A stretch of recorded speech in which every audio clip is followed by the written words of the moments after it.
naman nga ni Kaloy na ito ngang si Nonoy ang pumipigil sa kanyang mga plano dito nga kay Makmak. Kaya naman nga dahil dito ay tinamniman nga niya ng illegal na gamot ang bag nga nito ni Nonoy. Kaya naman nga nang mag-check nga ang mga pulis sa Guerrero G, may nakita nga na may illegal na gamot nga sa bag nga nito ni Nonoy.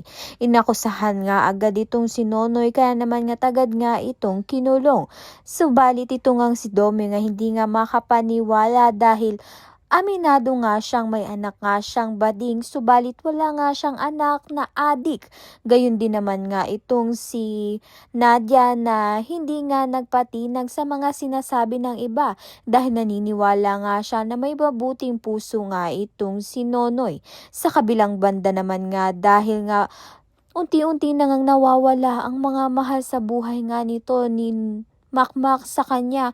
Una na nga rito ang mga kaibigan nga niyang Tobuts at Jolly na tinanggalan na nga niya ng pagkakaibigan. Ngayon naman nga mawawala naman nga itong si Nonoy sa pagiging trainer nga niya. Kaya naman nga yan at iba pa ang dapat nating pakaabangan. Maraming salamat sa iyong panunood.